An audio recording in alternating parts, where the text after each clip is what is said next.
ವಾಹನಗಳಿಗೆ ಮುಕ್ತಿ, ಇಂದಿನಿಂದ ತೆರವು ಕಾರ್ಯ. ಸ್ಟಿಕ್ಕರ್ ಅಂಟಿಸಿ 1 ವಾರ, ನೋಟಿಸ್ಗೆ ಸ್ಪಂದಿಸದವರಿಗೆ ಶಾಕ್. ಜಿಬಿಎ ವತಿಯಿಂದ ತೆರವು, 15 ದಿನಗಳ ಬಳಿಕ ಹರಾಜು. ಆಪರೇಷನ್ ವೆಹಿಕಲ್ಸ್ ಸ್ಟೋರಿ ಇದು.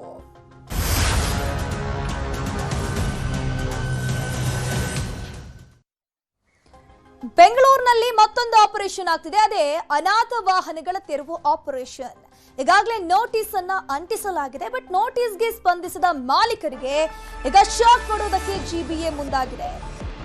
ಬೆಂಗಳೂರಿನಲ್ಲಿ ಅನಾಥ ವಾಹನಗಳ ತೆರವು ಪ್ರಕ್ರಿಯೆ ಚಾಲ್ತಿಯಲ್ಲಿದೆ. ಸೊ ಈಗಾಗಲೇ ಕೆಲವು ವಾಹನಗಳಿಗೆ ನೋಟಿಸ್ ಅನ್ನ ಅಂಟಿಸಲಾಗಿದೆ. ಬಟ್ ನೋಟಿಸ್ಗೆ ಸ್ಪಂದಿಸಿದ ಮಾಲೀಕರಿಗೆ ಶಾಕ್ ಕೊಡಲಾಗಿದೆ. ಜುಲೈ 10ಕ್ಕೆ ನೋಟಿಸ್ ಅನ್ನ ಅಂಟಿಸಿದ್ರು. ಆ ವಾಹನಗಳ ಮಾಲೀಕರು ಇನ್ನೂ ಕೂಡ ಯಾರೆಲ್ಲ ರೆಸ್ಪಾಂಡ್ ಮಾಡಿಲ್ಲ ನೋಡಿ. ಇಂದು 500ಕ್ಕೂ ಅಧಿಕ ವಾಹನಗಳ ತೆರವು ಕಾರ್ಯಾಚರಣೆ ಆಗತ್ತೆ. ಜಿಬಿಎ ಸಂಚಾರಿ ಪೊಲೀಸರಿಂದ ಕಾರ್ಯಾಚರಣೆ ಆಗೋದು. ಮಲ್ಲೇಶ್ವರಂನ 4ನೇ ಮುಖ್ಯ ರಸ್ತೆಯಲ್ಲಿ ಇಂದು ತೆರವು ಕಾರ್ಯ ಆಗತ್ತೆ. 1 ವಾರ ಗಡುವನ್ನ ಕೊಟ್ಟಿರ್ತಾರೆ. ಮೊನ್ನೆ ಸಚಿವ ಕೃಷ್ಣ ಬೈರೇಗೌಡ್ರೆ ಖುದ್ದು ಅವರ ನೇತೃತ್ವದಲ್ಲಿ ಈ ಒಂದು ಆಪರೇಷನ್ಗೆ ಚಾಲನೆ ಕೊಡಲಾಗಿತ್ತು. ಅವರು ಸಾಕಷ್ಟು ವಾಹನಗಳಿಗೆ ಖುದ್ದು ತಮ್ಮ ಕೈಯಾರೆ ನೋಟಿಸ್ ಅನ್ನು ಅಂಟಿದ್ರು. ಇಂದು ಬೆಳಗ್ಗೆ 10 ಗಂಟೆಗೆ ಅನಾಥ ವಾಹನಗಳ ತೆರವಿಗೆ ಚಾಲನೆಯನ್ನು ನೀಡಲಿದ್ದಾರೆ ಸಚಿವ ಕೃಷ್ಣ ಬೈರೇಗೌಡ. ಒಂದು ವೇಳೆ ಮಾಲೀಕರು ಆಗಮಿಸಿದರೆ ಸ್ಥಳದಲ್ಲೇ ದಂಡ ಕಟ್ಟಿಸಿಕೊಂಡು ಟೋಯಿಂಗ್ ಶುಲ್ಕ ಪಾವತಿಸಿಕೊಂಡು ವಾಹನ ಹಸ್ತಾಂತರವನ್ನ ಮಾಡಲಾಗುತ್ತೆ. ಇದ್ರ ಬಗ್ಗೆ ಹೆಚ್ಚಿನ ಮಾಹಿತಿ ನೀಡ್ತಾ ಹೋಗ್ತಾರೆ ನಮ್ಮ ಪ್ರತಿನಿಧಿ ಮುನಿರಾಜು. ನೇರ ಸಂಪರ್ಕದಲ್ಲಿ ಜಾಯಿನ್ ಆಗಿದ್ರೆ ಮುನಿರಾಜು, 2ನೇ ಹಂತದ ಆಪರೇಷನ್ ಅಂತಂದ್ರೆ ಅಲ್ಲಿ ಅನಾಥವಾಗಿ ಬಿದ್ದಿರುವಂತಹ ವಾಹನಗಳ ತೆರವು ಕಾರ್ಯಾಚರಣೆ. ಮೊನ್ನೆಯಷ್ಟೇ ಕೃಷ್ಣ ಬೈರೇಗೌಡರು ನೋಟಿಸ್ ಅನ್ನು ಅಂಟಿಸಿದ್ರು. ಇವತ್ತು ತೆರವು ಕಾರ್ಯಾಚರಣೆ ಆಗುತ್ತೆ. ಎಲ್ಲೆಲ್ಲ ಇರುತ್ತೆ, ಅದ್ರ ಜೊತೆಗೆ ಎಷ್ಟು ದಂಡವನ್ನ ಇಲ್ಲಿ ಮಾಲೀಕರು ಪಾವತಿ ಮಾಡಬೇಕಾಗುತ್ತೆ? ಧನುಶ್ರೀ, ಇವತ್ತು ಬೆಂಗಳೂರಿನಲ್ಲಿ ಏನು ಬೀಡಾಡಿ ವಾಹನಗಳ ಒಂದು ತೆರವು ಕಾರ್ಯಾಚರಣೆಗೆ ಇವತ್ತು ಕೃಷ್ಣ ಬೈರೇಗೌಡ ಅವರು ಚಾಲನೆ ಕೊಡ್ತಾ ಇದ್ದಾರೆ. ಏನು ಕಳೆದ ವಾರ ಏನು ರಸ್ತೆ ಬದಿ ಮತ್ತು ಸಾರ್ವಜನಿಕ ಸ್ಥಳದಲ್ಲಿ ಇರುವಂತಹ ಒಂದು ಬೀಡಾಡಿ ವಾಹನಗಳಿಗೆ ಒಂದು ಜಿಬಿಎ ವತಿಯಿಂದ ಒಂದು ನೋಟಿಸ್ ಅನ್ನು ಅಂಟಿಸಲಾಗಿತ್ತು. ಆ ಒಂದು ನೋಟಿಸ್ನ ಗಡುವು 7 ದಿನಗಳ ಕಾಲ ಇರುತ್ತೆ. ಈಗ 7 ದಿನಗಳ ಗಡುವು ಮುಗಿದ್ರು ಕೂಡ ಯಾವ ವಾಹನ ಒಂದು ಇನ್ನೂ ಕೂಡ ರಸ್ತೆ ಬದಿ ಮತ್ತು ಸಾರ್ವಜನಿಕ ಸ್ಥಳದಲ್ಲಿದ್ದಾವೆ ಅಂತ ವಾಹನಗಳನ್ನ ಟೋಯಿಂಗ್ ಮಾಡುವಂತ ಪ್ರಕ್ರಿಯೆಗೆ ಇವತ್ತು ಕೃಷ್ಣ ಬೈರೇಗೌಡರು ಚಾಲನೆ ಕೊಡ್ತಾ ಇದ್ದಾರೆ. ಈಗಾಗಲೇ ಮಲ್ಲೇಶ್ವರಂನ ಒಂದು 4th ಕ್ರಾಸ್ ಏನಿದೆ, ಈ ಒಂದು ಕ್ರಾಸ್ನಲ್ಲಿ ಕೆಲವು ವಾಹನಗಳನ್ನ ಇನ್ನೂ ಕೂಡ ರಸ್ತೆ ಬದಿ ನಿಲ್ಲಿಸಿರೋದು ಕೂಡ ಕಂಡು ಬರ್ತಾ ಇದೆ. ಈಗಾಗಲೇ ಆ ಒಂದು ವಾಹನಗಳ ಮೇಲೆ ಕೂಡ ಒಂದು ಜಿಬಿಎ ವತಿಯಿಂದ ನೋಟಿಸ್ ಏನು ಅಂಟಿಸಲಾಗಿದೆ.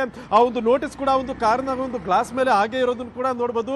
ಮತ್ತೆ 7 ದಿನ ಆದ್ರೂ ಕೂಡ ಒಂದು ವಾಹನಗಳ ಮಾಲೀಕರು ಅವುಗಳನ್ನ ತೆರವು ಮಾಡುವಂತ ಕೆಲಸವನ್ನು ಕೂಡ ಇನ್ನೂ ಕೂಡ ಮಾಡಿರಲಿಲ್ಲ. ಅದರಿಂದ ಈ ಒಂದು ವಾಹನಗಳನ್ನ ಟೋ ಮಾಡುವಂತ ಕೆಲಸವನ್ನ ಇವತ್ತು ಜಿಬಿಎ ಮತ್ತೆ ಸಂಚಾರಿ ಪೊಲೀಸರು ಕೂಡ ಇವತ್ತು ಮಾಡ್ತಾ ಇದ್ದಾರೆ. ಇವತ್ತು ಬೆಂಗಳೂರಿನಾದ್ಯಂತ ಈ ರೀತಿ ಏನು ನಿರುಪಯುಕ್ತ ವಾಹನಗಳು ಎಲ್ಲೆಲ್ಲಿ ನಿಲ್ಲಿಸಿದ್ದಾರೆ ಅಂತ ಒಂದು ವಾಹನಗಳನ್ನ ತೆರವು ಮಾಡುವಂತ ಕೆಲಸ ಕೂಡ ಇವತ್ತಿನಿಂದ ಶುರುವಾಗುವಂಥದ್ದು. ಈಗಾಗಲೇ ಬೆಂಗಳೂರು ನಗರದಲ್ಲಿ ಸುಮಾರು 1500ಕ್ಕೂ ಹೆಚ್ಚು ವಾಹನಗಳನ್ನ ಏನು ರಸ್ತೆ ಬದಿ ಮತ್ತೆ ಸಾರ್ವಜನಿಕ ಸ್ಥಳದಲ್ಲಿರುವಂತಹ ಒಂದು ವಾಹನಗಳನ್ನ ಈಗಾಗಲೇ ಗುರುತು ಕೂಡ ಒಂದು ಟ್ರಾಫಿಕ್ ಪೊಲೀಸರು ಮಾಡಿದ್ದಾರೆ. ಅಂತ ಒಂದು ವಾಹನಗಳಿಗೆ ಈಗಾಗಲೇ ಜಿಬಿಎ ವತಿಯಿಂದ ಒಂದು ನೋಟಿಸ್ ಕೂಡ ಅಂಟಿಸಿರುವಂತಹ ಕೆಲಸ ಕೂಡ ಆಗಿದೆ. ಸುಮಾರು 500 ವಾಹನಗಳಿಗೆ ಈಗ ಜಿಬಿಎ ಅಧಿಕಾರಿಗಳು ಒಂದು ನೋಟಿಸ್ ಅನ್ನು ಅಂಟಿಸಿ ಅದನ್ನ ತೆರವು ಮಾಡಬೇಕು ಅಂತೇಳಿ ಒಂದು ಮಾಲೀಕರಿಗೆ ಒಂದು ಸೂಚನೆ ಕೂಡ ಕೊಟ್ಟಿದ್ದಾರೆ. ಆದ್ರೂ ಕೂಡ ಇನ್ನು ಯಾವ ವಾಹನಗಳು ಇನ್ನು ರಸ್ತೆ ಬದಿದ್ದಾವೆ ಮತ್ತೆ ಯಾವ ವಾಹನಗಳನ್ನ ಮಾಲೀಕರು ಇನ್ನೂ ಕೂಡ ತೆರವು ಮಾಡೋದಕ್ಕೆ ಒಂದು ಮುಂದಾಗ್ತಾ ಇಲ್ಲ. ಅಂತ ಒಂದು ವಾಹನಗಳನ್ನ ಇವತ್ತು ಟೋಯಿಂಗ್ ಮಾಡಿ ಅದನ್ನ ಜಿಬಿಎ ಅವರು ಗುರುತಿಸಿರುವಂತಹ ಒಂದು ಮೈದಾನ ಅಥವಾ ಬೇರೆ ಸ್ಥಳ ಏನಿದೆ ಅಂತ ಒಂದು ಸ್ಥಳದಲ್ಲಿ ಅದನ್ನ ಡಂಪ್ ಮಾಡುವಂತ ಕೆಲಸ ಕೂಡ ಆಗುತ್ತೆ. ಈಗಾಗಲೇ ಈ ಒಂದು ವಾಹನಗಳನ್ನ ತೆರವು ಮಾಡೋದಕ್ಕೆ ಏನು ಇವತ್ತು ಡೆಡ್ಲೈನ್ ಆಗಿರುತ್ತೆ. ಮತ್ತೆ ಇವತ್ತು ತೆರವು ಮಾಡೋಂಥ ವಾಹನಗಳನ್ನ ಜಿಬಿಎ ಅಧಿಕಾರಿಗಳು ಅವರೇ ಗುರುತು ಮಾಡಿರುವಂಥ ಒಂದು ಸ್ಥಳದಲ್ಲಿ ಡಂಪ್ ಮಾಡ್ತಾರೆ. ಅಲ್ಲಿ ಕೂಡ ಮಾಲೀಕರು ಹೋಗಿ ಅದನ್ನ ಏನು ದಂಡವನ್ನ ಪಾವತಿ ಮಾಡಿ ಅದನ್ನ ಬಿಡಿಸ್ಕೊಳ್ಳೋದಕ್ಕೆ ಒಂದು ಅವಕಾಶವನ್ನು ಕೂಡ ಕೊಟ್ಟಿರೋದು.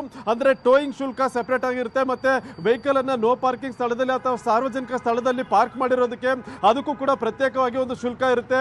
ಈ 2 ಶುಲ್ಕಗಳನ್ನ ಪಾವತಿ ಮಾಡಿ ಅದನ್ನ ವಾಹನ ಮಾಲೀಕರು ತಮ್ಮ ಕಾರುಗಳನ್ನ ಮತ್ತೆ ಬೇರೆ ವಾಹನಗಳನ್ನ ಬಿಡಿಸ್ಕೊಳ್ಳೋದಕ್ಕೆ ಒಂದು ಅವಕಾಶ ಕೂಡ ಇದೆ.